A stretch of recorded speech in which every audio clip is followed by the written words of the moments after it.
হয় বন্ধুকে নামাজি বানাও, না হয় নামাজিকে বন্ধু বানাও। এতে তোমার নামাজটাও নষ্ট হবে না, বন্ধুত্বটাও নষ্ট হবে না। হযরত আলী রাদিয়াল্লাহু তাআলা আনহু বলেন, দীর্ঘদিন বন্ধুত্ব টিকিয়ে রাখার জন্য তোমাদেরকে দুটি কাজের উপর আমল করতে হবে। একটি হলো, যখন তোমার বন্ধু রাগ করে তোমার উপর কথা বলবে, তখন এই কথাগুলো মনে নেওয়া যাবে না। আর দ্বিতীয়টি হলো, কখনো বন্ধুর সাথে রাগ করা যাবে না, বন্ধুর সাথে রাগ করে কথা বলা যাবে না। তাহলেই বন্ধু। ইয়া রাসূলুল্লাহ, অনেক বড় গুনাহগার আমি। শুনেছি প্রত্যেক দিন নাকি ফেরেশতারা আপনার সামনে নামায় আমল হাজির করে। জানি না রে নবী, আমার আমল নামা দেখে আপনি কতটা কষ্ট পান। সেই উম্মত হতে পারি নাই। ফিলিস্তিনে ভাই বোনদের রক্ত ঝরছে, কিছুই করতে পারছি না। মাঝে মাঝে নামাজ কাজা হয়ে যায়, মা বাবার খেদমত করতে হবে সেটাও ভুলে যাই। কত শত গুনাহ করি। তবে রে নবী, একটা কথা সবসময় মনে মনে ভাবি, ইয়া রাসূলুল্লাহ, আপনাকে বড্ড ভালোবাসি, আপনাকে বড্ড ভালোবাসি। ফিদাকা আবি ওয়া উম্মি ইয়া রাসূলুল্লাহ, ইয়া রাসূলুল্লাহ, ইয়া রাসূলুল্লাহ। হে যুবক, যত পারো যৌবনকালে সিজদা করে নাও। For I have seen with my eyes and you have seen. আমি অনেক বিদ্যাকে দেখেছি সিজদা ছাড়া নামাজ আদায় করতে। যত কেন চোখে আর জল আসে না?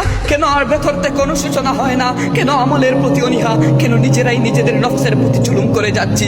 কেন তওবা করেও বারবার গুনাহে লিপ্ত হচ্ছি? আল্লাহুম্মা গফিরলি, আল্লাহুম্মা গফিরলি, আল্লাহুম্মা গফিরলি। কি হলো এই জাতির? কি হলো এই জাতির? এই জাতি ভুলে গেছে তাকে মরতে হবে। এই জাতি ভুলে গেছে তার ভাইকে যেভাবে দাফন করা হয়েছে, তার মা বাবাকে যেভাবে দাফন করা হয়েছে, তাকেও সেইভাবে দাফন করা হবে। এই জাতি ভুলে গেছে তাকে আজরাইলের সামনাসামনি হতে হবে। এই জাতি ভুলে গেছে, এই জাতি ভুলে গেছে। আল্লাহ, এই জাতিকে তুমি হেদায়েত করো, এই জাতিকে তুমি হেদায়েত করো। আল্লাহ, তোমার রহমত ঢেলে দেন। আলা বিযিকরিল্লাহি তাতমাইন্নুল কুলুব। তোমার রবের স্মরণে অন্তর সমূহ প্রশান্তি পায়। হে নফস, হে নফস, লজ্জা থাকা উচিত তোমার। হে নফস, যে অন্তরে থাকার কথা ছিল তোমার রব, সেই অন্তরে থাকে একজন মানুষ। যেই অন্তরে থাকার কথা ছিল জিকির ইস্তেগফারের নূর, সেই অন্তরে থাকে একজন মানুষ।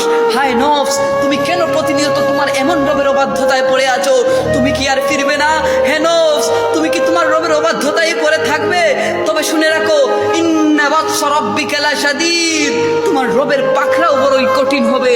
যেদিন আল্লাহর আদালতে আটকা পড়ে যাইবা, মনে রেখো, সেদিন তোমার নেতা তোমার কাজে আসবে না, তোমার ব্যাংক ব্যালেন্স তোমার কোনো কাজে আসবে না, তোমার রেপুটেশন তোমার কোনো কাজে আসবে না। Because they will not have this power. সেদিন তাদের এই ক্ষমতা থাকবে না।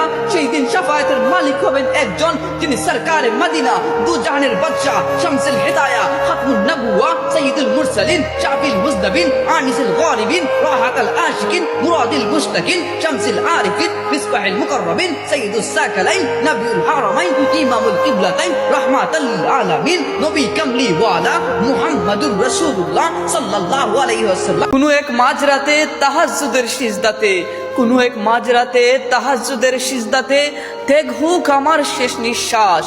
জিকির শিখতে দিলে হয় যেন রবের সাথে আমার প্রথম মুলাকাত।